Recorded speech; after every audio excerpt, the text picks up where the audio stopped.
Namaste my fellow strikers, Holy Materia here, back with another Shinobi Striker video. Today we're going to be breaking down the Isshiki DLC, but before we get into it, be sure to Shinobi strike that like button.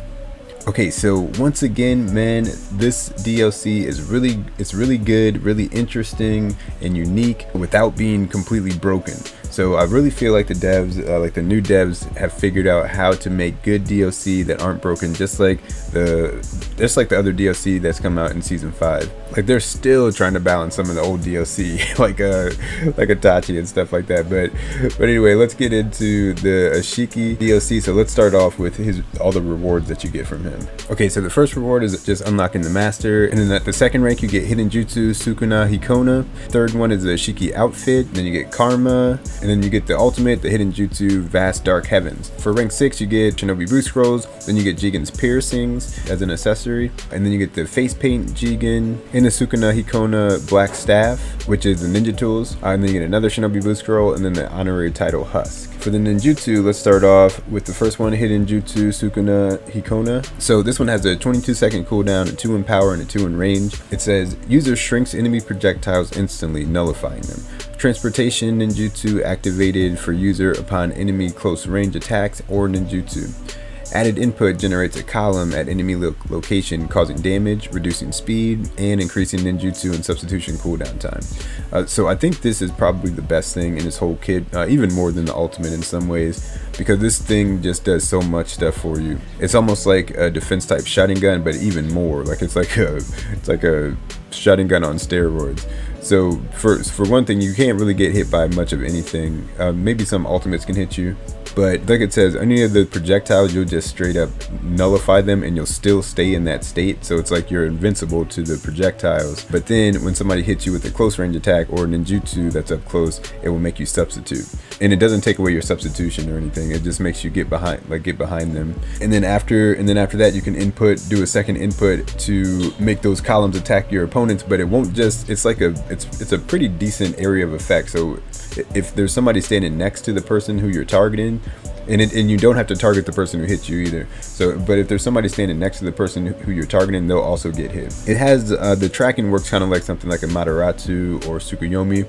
So it's very precise. So it's easy to miss if somebody's moving around. But if you hit them with it, it's pretty crippling. Like it really messes people up. So yeah, I think that this is the best move in this kit so far. But I wouldn't say it's broken though, but it's just like a really good move. It has lots of utility. And then the second jutsu is just called Karma. It has a 15-second cooldown, a 2 in power, and a 1 in range. It says etch Karma onto a single enemy, dealing damage. Additional input grants the user increased attack speed and tracking ability. User also automatically gets behind target and deals damage. So this move is cool and unique. Like the way it works, it just is. It's just like an insult to hit somebody with this. You just yoke them up and toss them around.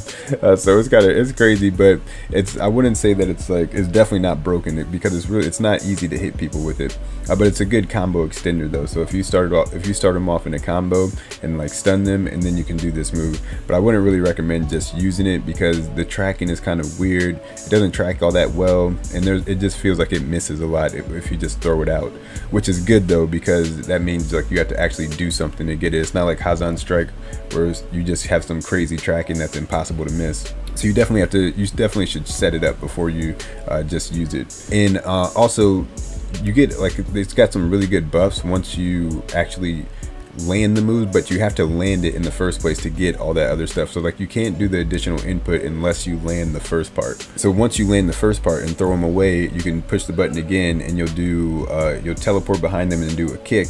That does decent damage and it has pretty good tracking too. And then you'll get basically like a swift step Obaroguruma kind of buff with your attack tracking being fast and you just being faster in general. So it's kind of crazy that defense types could be this fast, but you do have to land it first. So that's why I want to say like any of this stuff is really overpowered because all of his moves or both of his ninjutsu work in like multiple steps and you have to get the first step right in order to do the other stuff. So I think that's a good way that they balance this DLC as a whole. I think they did a really great job with that. So yeah, both of the moves are really unique, and but they're definitely not broken though. Of course, people will find some combinations to make them like overpowered, but like just alone on their own, these moves are really well balanced. And then for the ultimate, this thing is crazy. So the hidden jutsu Vast Dark Heavens, it has a 4 in power and a 1 in duration. So it takes pretty long to get, but it doesn't feel like it takes too long though. This one says a jutsu which rains gigantic boulders down on the enemy. Upon impact, the boulders also send out shockwave damage to surrounding enemies, temporarily blocking chakra detection and disabling lock-on and status checks. So this thing is wild, man. I can't believe it throws down like 9 of those cubes. I think it follows you around, or I think it attacks whoever's the closest to you. It doesn't seem like it changes whether you lock on to somebody different. I think it just attacks whoever is the closest to where your character is. But yeah, it just keeps going and going. Like for zoning, this is probably one of the most incredible moves in the game, because like nobody's going to be able to just stand in one spot while this is just raining down on them. And it lasts for a long time, and it just keeps on. They just keep on coming, man. Like 9 of these things. And they do decent damage. Like it's pretty easy to get kills with them, but I think but it's not hard to dodge though. It's hard to dodge the shockwave, so people will get those status ailments on them where their vision gets clouded and they can't see any of their HUD, and then they also can't lock on to people or see anything that's related to chakra. So yeah, this move is dope. There's definitely nothing like this in the game. It's one of the most unique things I've seen so far. Just the fact that it throws so many of them is crazy. So yeah, this is a great ult. And then he also comes with a ninja tool, the Sukuna Hikona Black Staff. So this one says a replica of the black staff used by Isshiki Otsuki. Extends enemy substitutions and ninjutsu cooldown time. Enemies won't see it coming as it remains in a shrunken state until the user unfurls it to attack.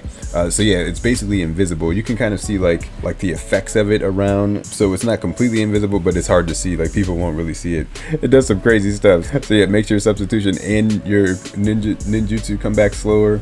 But the thing is that you get 2 stocks of it, but they come back very slowly, so it takes a long time to get. But it makes sense because they're kind of crucial, and they do decent damage too.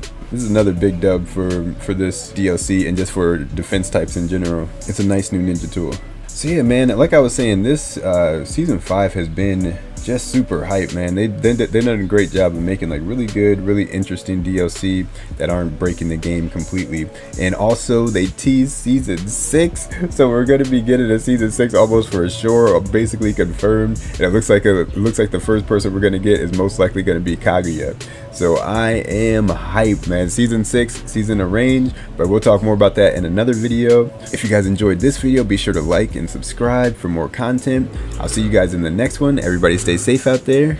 Peace and love.